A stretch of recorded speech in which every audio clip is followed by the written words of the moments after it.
And now we're in the second part or the after part of the lesson or a workshop, a life skills workshop, which would be the experiential part, right? The actual part where we get to play and we get to experience what we may have been learning that day or a population of the learning that has happened for us. So I'm going to give the floor to Tammy Neilson. And it's very interesting for us today because it's a world of connection. It's like a fabric of threads that are never ending and connecting and reconnecting. Liz was Tammy's instructor, my instructor, my life skills coach instructor is also here. Tammy and I collaborated with the Life Skills Coach, iCoach website. Here, coach is here. I coach some of you here. Your coaches are here. This is like a big family. This is like really, we are a community. We are a learning community, and we want to keep it this way. We really, really want to keep it this way. So without much ado, Tammy, anyway, you're in the best of hands, and here she is. Thank you so much, Dolores. I've been saying to different people that I've seen that this is a really full circle moment for me because Liz White actually introduced me to the Y. I got hired when I was in college at a ripe age of 19 by the Pre-Voc program, which was a pre-vocational program for disabled youth. And I had a conditional acceptance because I didn't have a life skills coaching certificate. So I was accepted with the guarantee that I would take the program by the end of that summer. I had no idea what I was getting into. And that was the summer that they actually created the Phase 2. So in true Tammy fashion, I took Phase 2 first. I was in the first ever pilot of the Phase 2 Life Skills Coach Training Program, and I got my Phase 2 certificate. And then in August, I co-facilitated Phase 1 with Mickey Mayhall to get my grade 1. So when I saw the call for the invitation to both participate but also to present, I thought, let me give back. Life skills has been a foundation in my career. I have my own practice. Now we just celebrated, believe it or not, 25 years. I have a business called Creating Realities, where I get the privilege of working with individuals, organizations, teams, and communities to help them create their reality. I'm a coach, I'm a facilitator, and I'm a community animator. And I was thinking, what could I share that would help to both animate the power of life skills, but also to demonstrate kind of how I've taken it and evolved it and utilized it in my career. So I wanted to talk to you today about something called collective wisdom. Let me start by saying, please take what I share that fits with you and leave the rest. Also, that what I'm going to share with you today, I could talk for hours about this work, and I want to try to talk about it for 25 minutes so that you can actually experience it for 25 minutes. So I'm going to talk about a piece of the pie, but I have had the opportunity to work with this in different environments, which I'll talk about. So collective wisdom circles. My hope today is to really share some of my passion in hosting collective wisdom circles, to share some inspiring stories of the impacts that I've seen in working with collective wisdom, and to really give you an experience of deeply listening and connecting to your own wisdom as leaders. Just quickly, before I go on, how many of you are life skills coaches actively right now? I'm just curious. It's about a quarter of the group. How many people are managers or lead teams? About a third of the group. How many of you have been in a life skills coaching group? And how many of you have no idea what life skills is? Perfect. Yay. So excited. So I've kind of broken down my time into wanting to offer three things to you. Tell you the story of how I came to Collective Wisdom through my own work and co-created the Collective Wisdom Circles. I want to share, there's a lot of theory and research about collective wisdom work, and I really, as I said, I want to have you experience a journey of collective wisdom by accessing your own wisdom as a leader. As I shared, I'm a coach, and I do a lot of facilitating, coaching, both independently. People come and see me, but I have the opportunity to work with a lot of organizations. I started seeing a lot of themes about 3 years ago. I'll tell you this, I'm going to focus today on the story of working with women leaders, but I have had the opportunity to use collective wisdom circles with the University Health Network in circles, in groups, day-longs, where they support leadership development with 300 people coming together. I've had the opportunity to use it as peer supervision for different coaches in the Ontario Network and trainers. I've also had the opportunity to use it around burnout and resiliency in large environmental organizations like Greenpeace. So there's so many different ways in which I've found to apply this. What I'm going to talk about today is using it with women leaders in the not-for-profit and social change movement. So as a coach, both working in organizations with these women leaders and also coming to see me in my own private practice, I kept seeing a common trend: burnout, isolation, overwhelmed, and feeling an over sense of responsibility for everything that they were in control, asking to lead. And I'll be honest, as a coach, I found myself getting a little concerned and disillusioned. What are we doing to our leaders? How do I create some kind of container of support that's going to offer them the opportunity to step back and to kind of reevaluate and to see what it is that they are getting caught in as a story of what leadership should look like? So I literally, I think it was Ian that asked if anyone had a vision.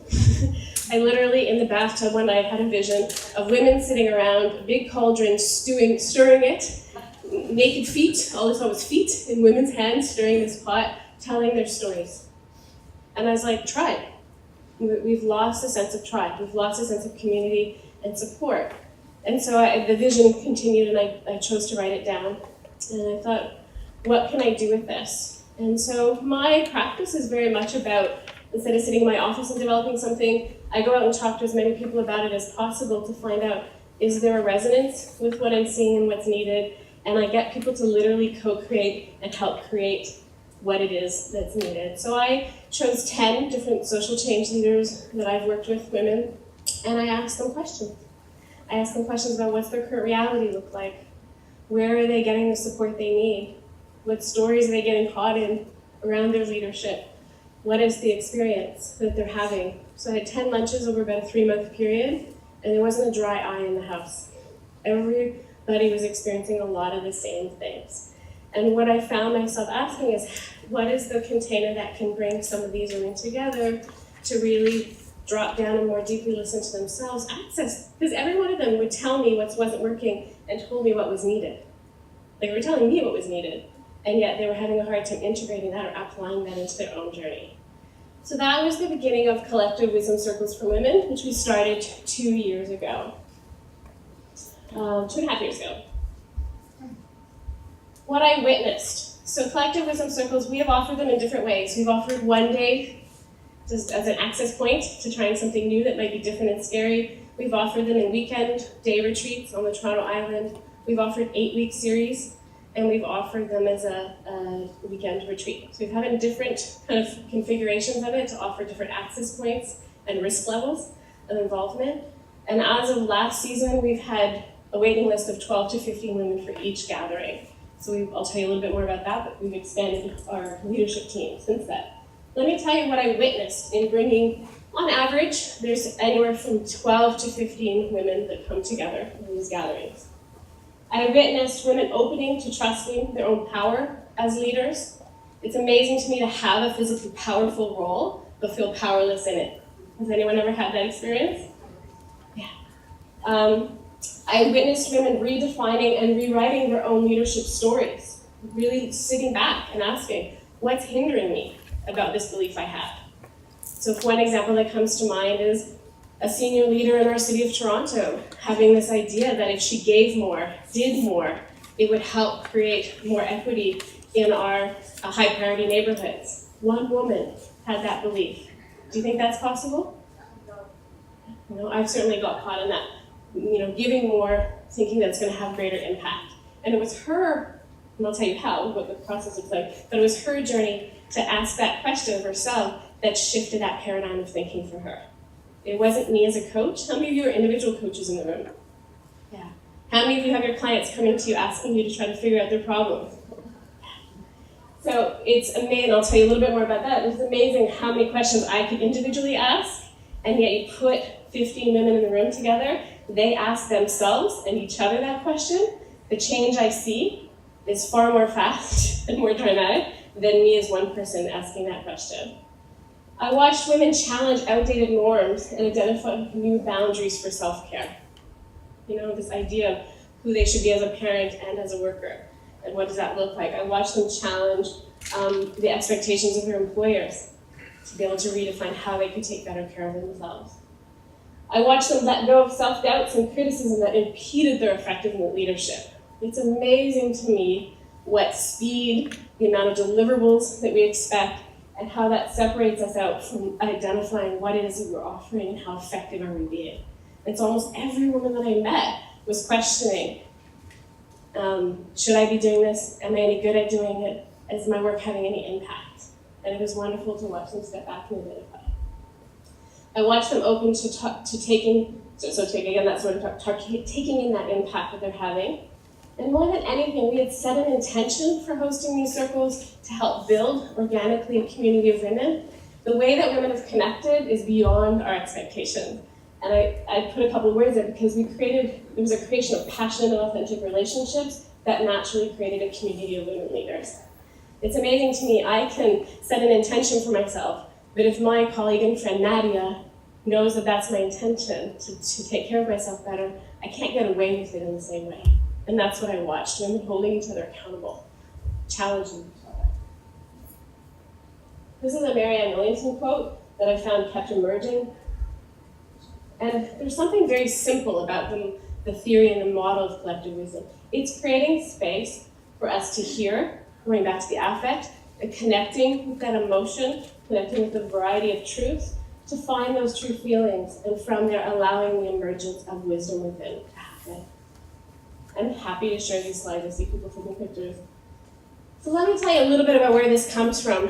And again, in true Tammy fashion, I started hosting collective wisdom circles before I read the book. I didn't even realize that there was a theory behind it. I'm such an experiential learner. I like to dive right in, and then I go, oh, people have researched this. Oh, people know the neuroscience behind it.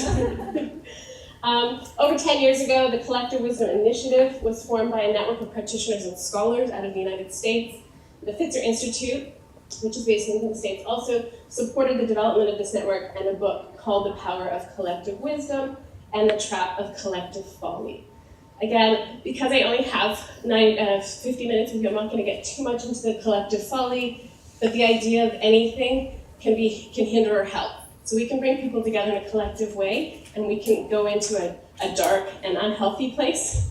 I'm going to focus today on just why is it important to access collective wisdom. You can find more information there. One of the things I wanted to say is about my journey with the Collective Wisdom Circle before I jump into some of the theory is I don't necessarily use the life skills model as it's mapped out in my preparation of the design. But as you were standing up here right now saying, what did we just cover this morning in Liz's presentation? What did we just cover? I was like, I'm using it all. And so I really believe that this wisdom lives in all of us. And then my invitation today is really just to plant a seed to how can you think about your role as what I like to call a host of accessing that wisdom. You'll hear me use that language a lot. The journey of hosting collective wisdom circles for me really shifted my role from facilitator to host.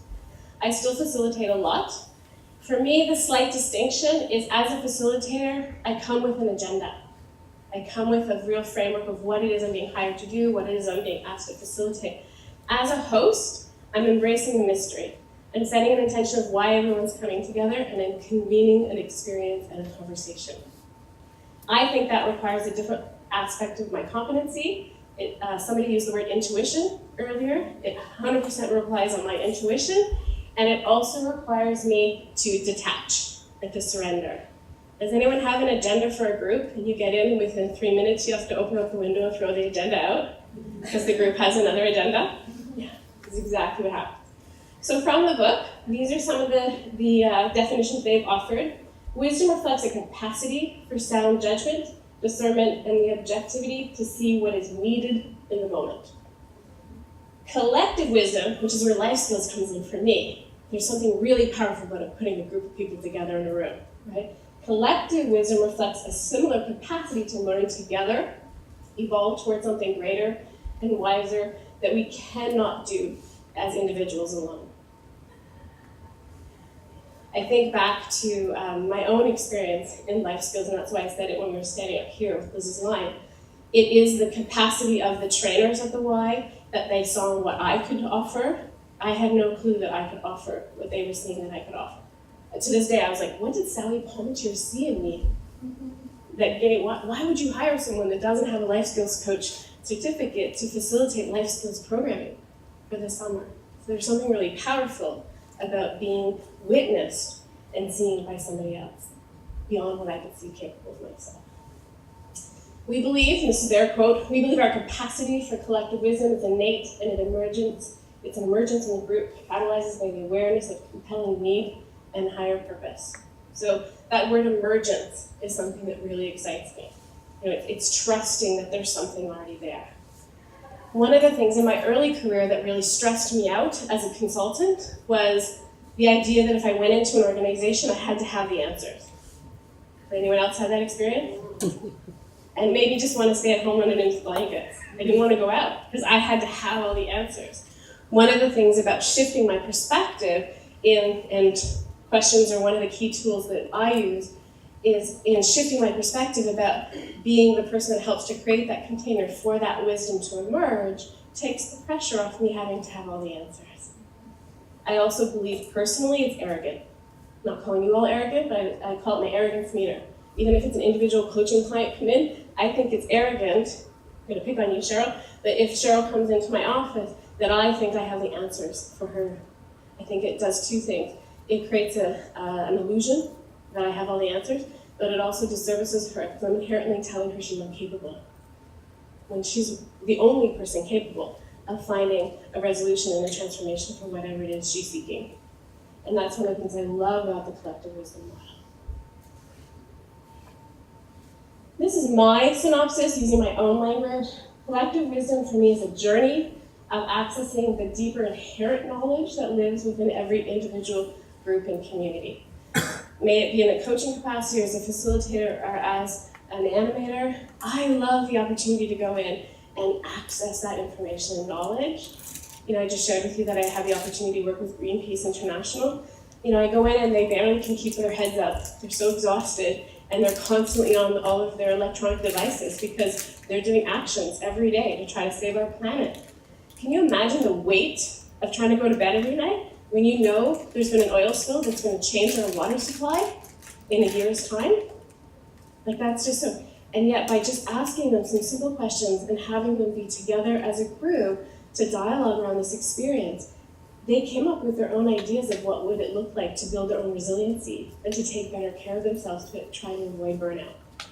And we didn't say that we're going to totally avoid burnout. Burnout is a natural byproduct of that work. How can you do that work and not burn out?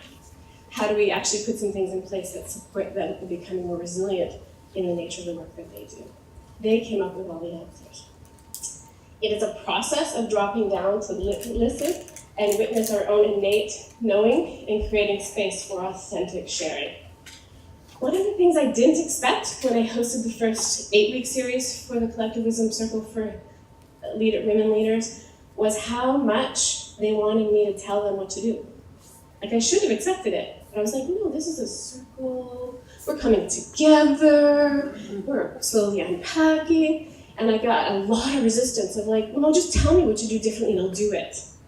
And what was so powerful was I kept saying, there's 2 invitations here. I'm asking you to listen first and foremost to yourself and to the other women in this group, and also to witness your own process and to be witnessed. And once women could embrace that, there was this experience of being able to get to the truth, to get to the authenticity and to get to their deeper knowing. And I find it hard to find words to describe what happens when one woman in the room is authentic. It's just like this domino effect where everybody starts to access that point. I do want to say that I personally started with women leaders because that was the closest relationship that I had. For every circle that we've held in the last 2.5 years, we've had anywhere from 3 to 5 men ask why we're not hosting them for men. So I am excited by that, but I'm also been really clear that that's not my experience because I'm not a man. So we've been slowly nurturing some leadership, and so in 2004 we will be starting to host both co-ed circles, but also circles specifically for male leaders. Collective wisdom honors the knowing that already exists, and I believe that it's our role to access that knowing that already exists within every individual group or system. I've had the privilege of working with a lot of large community development projects. One of them is in Walpole First Nations, and if anyone knows that community, First Nations community, they were fighting for their land for decades. They finally got their land back, and it's in no man's land between the United States and Canada. And guess what happened? It's non-regulated. There's no government body that oversees it. So every venture capitalist, does anyone know what a venture capitalist is? Like, I'm talking day 2, they get their land back and Hummers are being flown into this community. This is a community that lives in intense poverty, has huge addiction and mental health needs, and a ton of history of trauma, personal trauma and cultural trauma from the ways in which they have taken their rights and their land away from them. At the exact same time, it was the first time they had voted in a female chief. And the first thing she said is, let's come to circle. And she spent 3 years with everyone in the community doing storytelling circles. We supported them from behind the scenes to capture what's important to everybody if we're going to have this investment made. The only time that as a consulting team we got to go in and do this, we chose not to be a part of the circles. We don't reflect, and I'm not a First Nations woman, so I was not a part of it. It was held by that community. The only circle I got to sit in is the circle that they invited they invited the venture capitalists to come to a storytelling circle. So anyone who might want to invest in this community had to come. So I think there was about 80 investors that wanted to come. 40 showed. And they made it very clear, we will not take your money unless we hear your story. About 5 people got chronically ill very fast when they realized what was happening. And I'm not talking it was a fake. Like we had heart palpitations in the room. People really viscerally were uncomfortable. And I'll say out of the other 25 people who stayed, there was only about 5 people that could really meet them and what they wanted to know is, what's your story? And the challenge was many of them don't have their own individual story. They're representing a corporation. And that corporation doesn't have a story that's connected to their values. So it shafted the wheat really quickly. To me, that's collective wisdom. And what was happening in that room is that the community's values were being held and being called out. And then that community got really clear about where they wanted to make decisions and who would meet them and who would work with them. So that's a larger scale example of how I believe it's our role to help access that.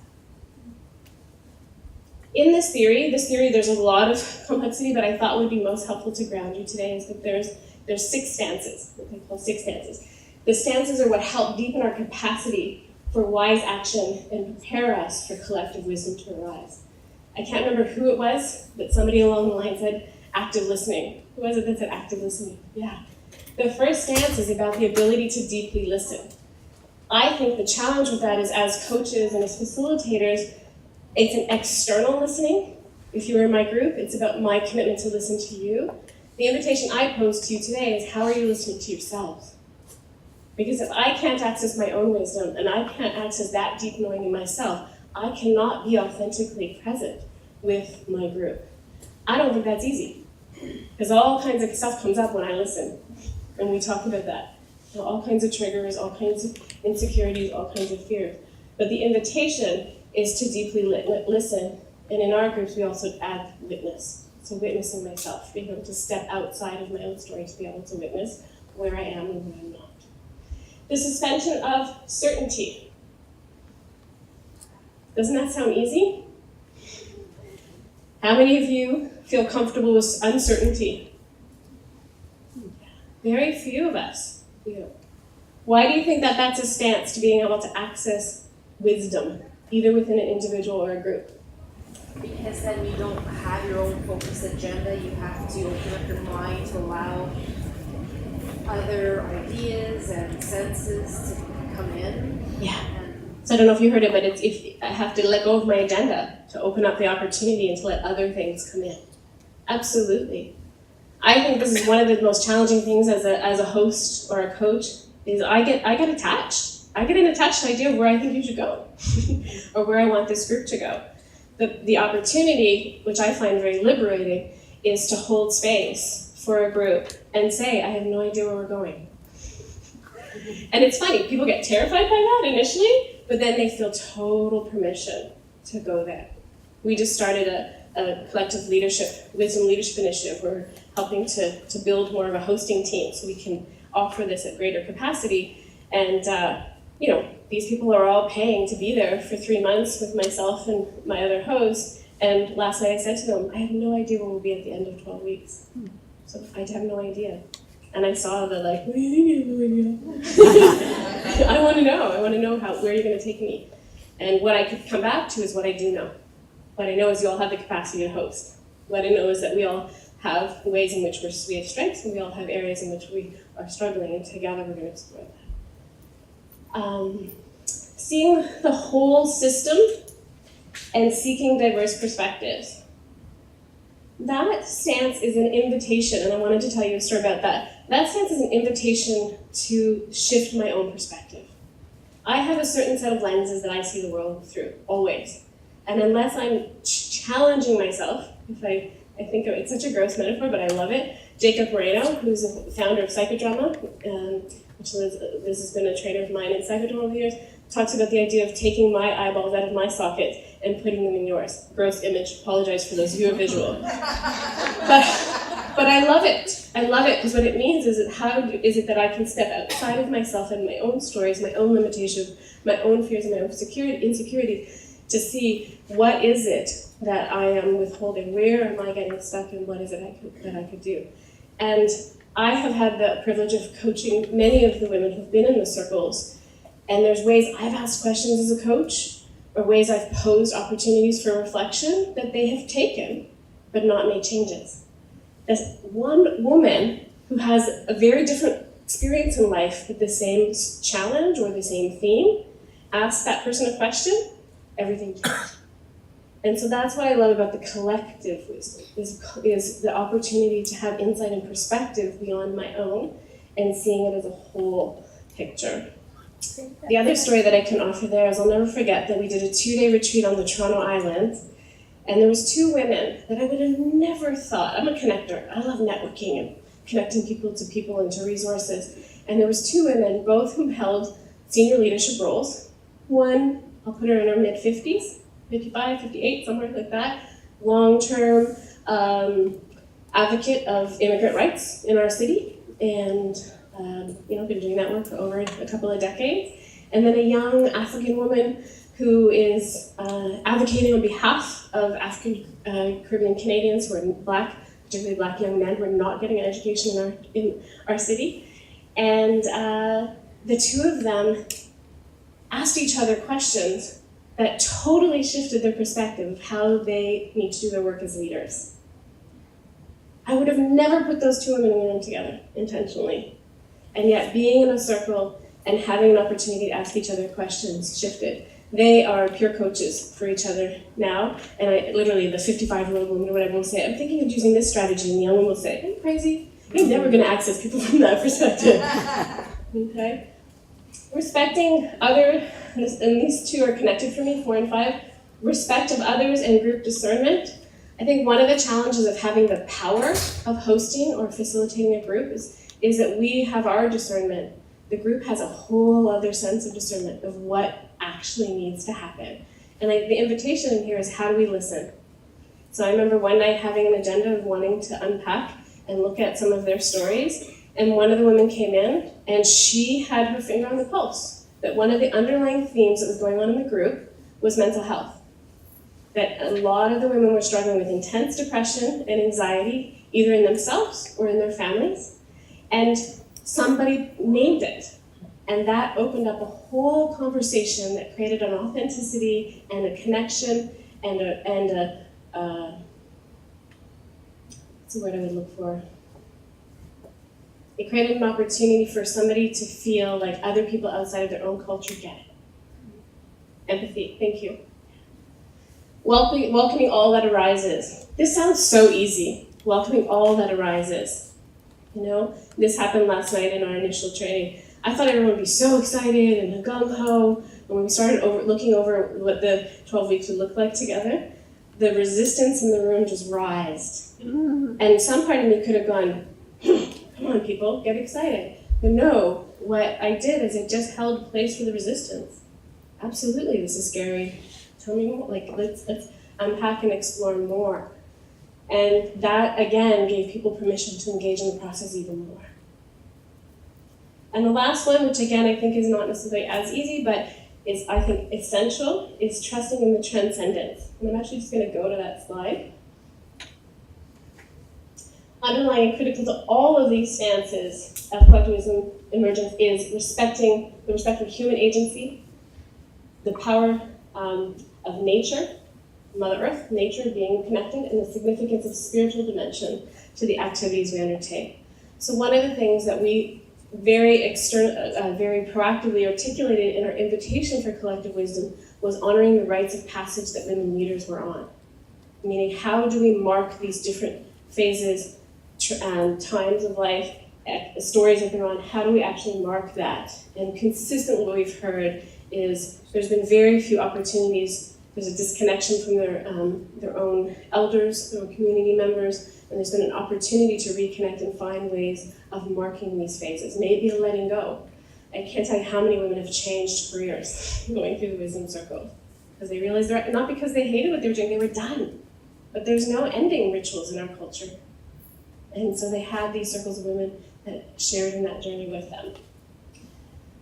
We also look upon the world with awe and wonder. We are better able to see constructive possibility rather than simple constructing limits. It's just so much more powerful when you're seeing someone else take a risk, try something that you really want to try, but you don't think is possible. And what's amazing is, like, I don't know how many times I've heard people say, you can say that? You can ask that? You can do that? Because if that's not been my experience and I've not seen that opportunity, then I don't know it's possible. And so there's something really powerful in bringing people together to access that collectively, that accesses possibility. What I'd like to do is give you lots of time, so I'm going to give credit to Cheryl Gordon, who's actually in the room. One of the things that's come out of the collective wisdom work is that the women are organizing themselves and creating an anthology where they wanted to write their stories or illustrate their stories and tell their stories. And Cheryl Gordon is a woman of words and loves to play with words and created this visual that just really spoke to her journey with the wisdom. So I will come back to this slide. So building on your previous session, I need your help with creative problem solving. I would like you to get into groups of 5 in a theater-style seating. So what I'd like to ask you to do, and then I'll tell you what we're going to do, is I'd like you to try to, this space could be used also because you can use it, but you're probably going to have to, unfortunately, turn around and meet with people in front of each other, behind each other. But I'd like you to find 3 to 4 other people that you might not know and to form a circle. While you're doing that, I have 2 people that are going to come around and give you a stone, 1 stone per group. And once the groups are formed, if you guys can just introduce yourselves, I'm going to ring the bell and then I'm going to tell you what we're doing. So find 3 to 4 other people. Thank you, everyone. I can tell that I'm in a room full of planners, coordinators, or facilitators because that was probably the most effortless way of doing that. There's a couple of core ingredients that are really important in Wisdom Circle. One of them is circle. So thank you for finding a way of making circle in a square space. The other thing is about reflection. So in a minute, I'm going to give you a few questions, and I'm going to ring the bell, and you're going to get an opportunity in silence just to take a moment and reflect, and allow whatever comes up in those questions to come up. You will not have to share everything that comes up with the group. You'll have discernment. What's important for me in that is let whatever comes up come up, and try not to edit it. Try not to critique it.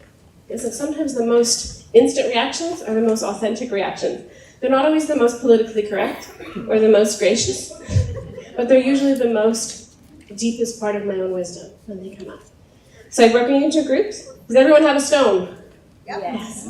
So we use a talking item, and today I decided to use crystals. And it's an opportunity to really place our focus and intention on the person that's holding it. How many of you, when it's a circle and it's coming around to you, don't hear the 2 to 3 people in front of you because you're busy thinking about what you're going to say? Yeah.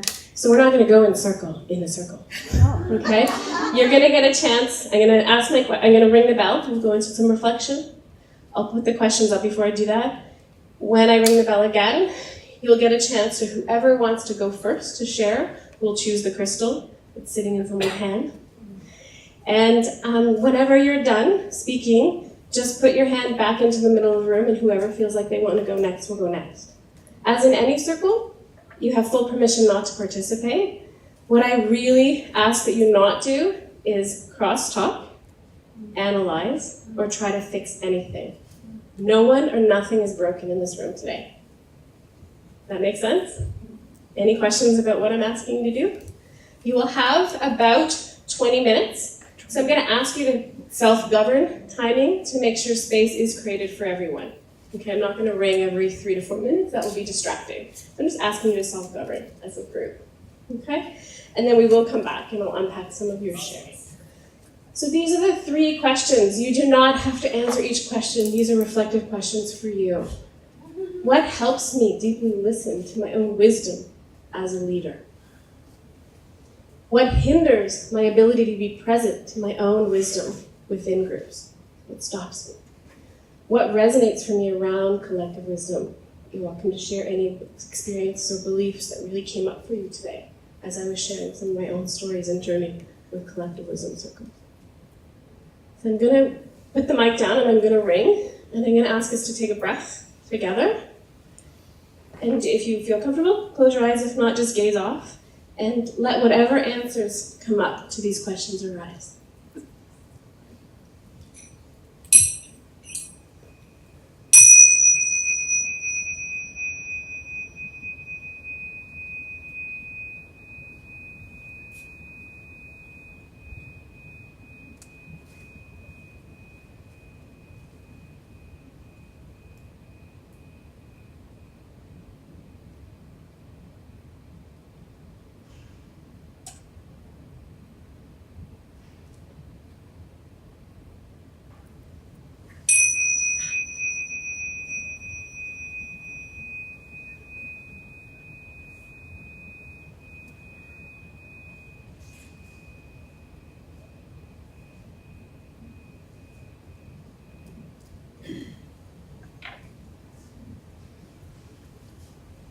So whoever is holding the rock, just simply put it out in the middle of the circle, and whoever feels called to go first. I will give you about a 2-minute bell to let you know we're close to wrapping up. We have about 2 minutes, okay?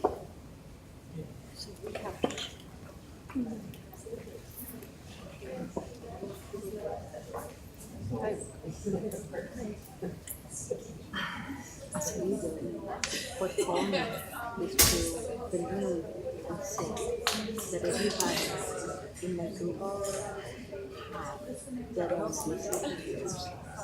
If we can have their truth out, we are open to solve.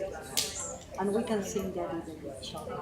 To be able to explore and to say that they can come out. I am doing the last phase of life skills right now, and I've worked with life skills groups quite a bit, so I'm still a little time. What I like the most is she mentioned how important it is to be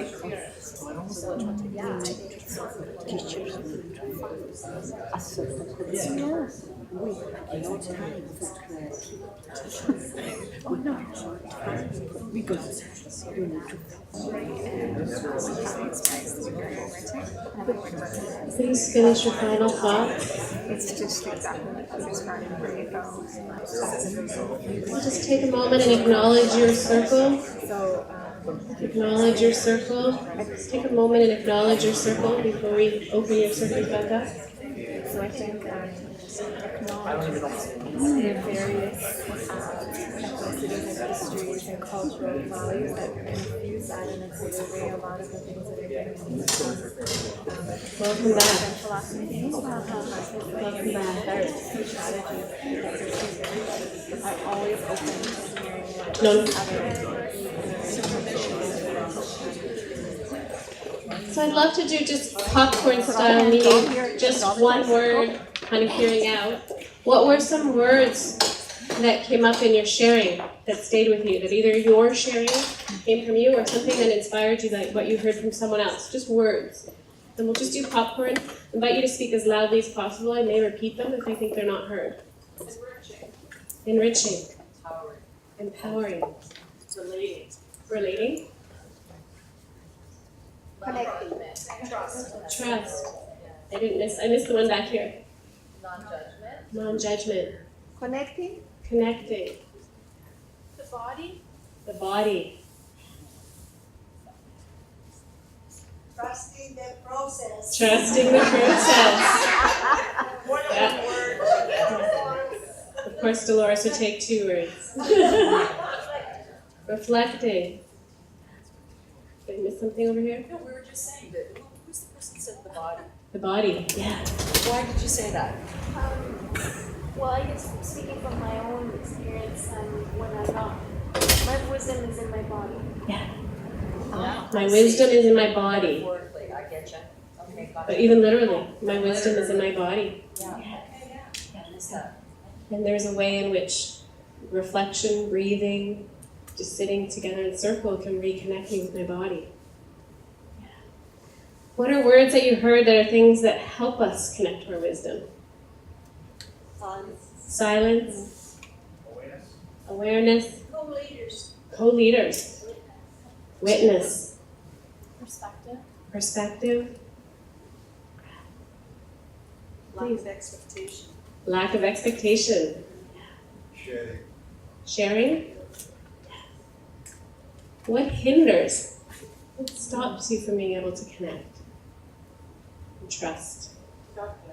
Self-doubt. Having to get the facts. That was 3 words, Dolores. You're pushing the envelope. Facts. Facts. Having to get those facts. Noise. Yeah. Fixing. Agenda. An agenda. Yeah. Yeah. I missed it, sir. Yeah. Fear. Yeah. It's a big one. Pride. Small c control. Judgment. So what is your takeaway? I'm going to wrap us up now. There's some cake sitting behind me. I can feel it. What is your what's one thing you're taking away from the invitation of collective wisdom? I was sharing with my group how you mentioned the group and I was saying how wisdom, collective wisdom can take different forms. It's not just suggestions, ideas, facts. It's literally telling us journey. Yeah. So collective wisdom can take many forms. It doesn't have to be just facts, it can be stories. I wish it was used in politics. Yeah. Did everyone hear that? I wish it was used in politics. There's deep wisdom. We elect these officials and then we don't actually have a process that allows that wisdom to come out. Absolutely. There are takeaways. It's not a test, I'm just curious. I wish it was used in more organizations. Yeah. I wish it was sort of built in and people were not just coming. Well, again, marrying creative problem solving with wisdom and all of this relates. I wish it could be in more organizations and it was a process that held that space. Just feel one of many. One of many. To be open to gathering this collective wisdom in any setting. I was sharing, like, this happened to me with just a quick conversation at a grocery store that something someone said to me really resonated with me. That person will have no idea, but you have to be open to that. Yeah, be open to it happening anywhere. Yeah. I just got what I call truth bumps. Yeah. Yeah. And often it happens where with the people I least expect it to happen. Yeah. Yeah. I concur with the other lady, it's not only corporate, but I would actually like to see it as a learning tool within the school system. Yeah, see it as a learning tool. And to pass the road that has so entrenched and doesn't speak to all kids. I would love to see life skills in the schools. Anybody else here? That would be my dream, of having that wisdom circle and having, breaking down those walls and barriers. Yes. But, yeah, one more I was thought. just going to further to this lovely lady's thought. There is a life skills class, and I have an identified child. And what they consider life skills, what you and I consider life skills, and what really is present, is so not that. Learning skills. It's, please and thank you, and cooking, and can I use my bank card? Okay, yes, that's deeply important. However, it doesn't apply here. And I have a son that was identified too, and they wanted to do that process, and I'm like, that's not what the problem is. They have it at Field Board. They have values education in the middle school. I'm going to stop us from problem solving at the moment and just bringing you back to, certainly was my hope today to plant some seeds. I believe that each one of us, doesn't matter what role you hold, can hold space for these kind of collective wisdom processes. It may be in the grocery store with one conversation, and that to really invite you to think beyond facilitation and having an agenda and convening, creating and holding space by asking questions, inviting. I heard the word while I was just holding space while you were all sharing. Collective wisdom is vulnerable. Coming to my own truth is very vulnerable. And so that there's a lot of resistance to it, but there's a hunger for it. And I think it's all about how I engage with it and how I bring it into my work, and then there's an openness. So thank you for your hour and your morning. And a couple things. Whoever actually ended up with the stone, that's your seed. Take it out and pass it along. A few of you have asked me for business cards. I put my business card over there. You're welcome to grab one and be in touch. I also put a list if you're interested in being added to our invitations for future gatherings that we're having. There's a sign-up list over there, so please let me know and I'll add you to that. Thank you. Thank you very much.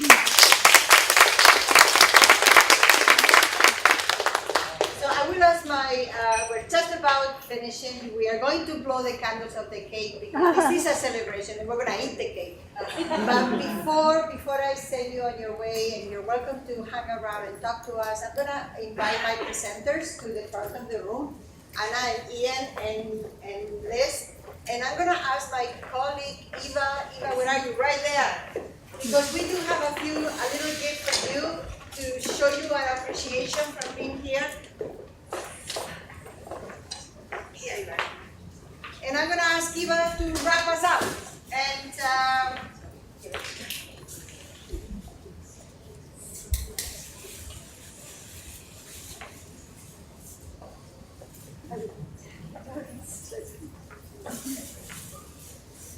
yes, it's that.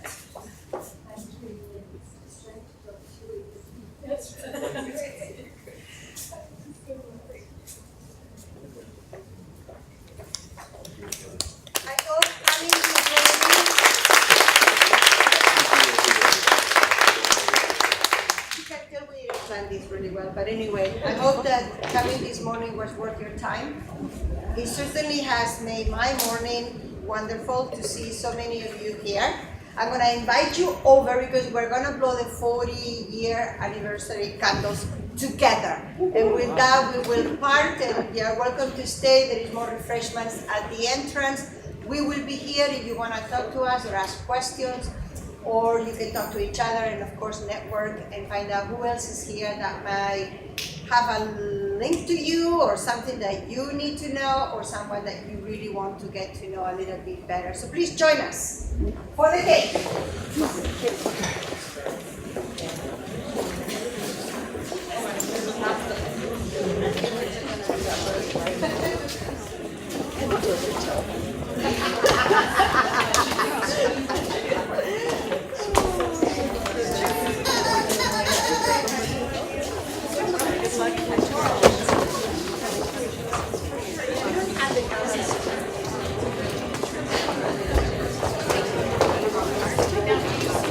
That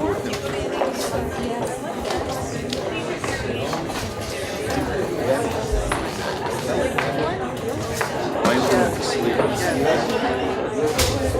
actually going to stay in my bed for a couple of hours, which is so amazing. I haven't seen my bed. It'll be nice for a change.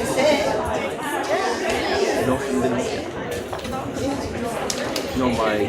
Yeah, so that's, and then Join us, come over. I know it's really. Unless you can I blow don't from say such a very much. distance. I don't sound like that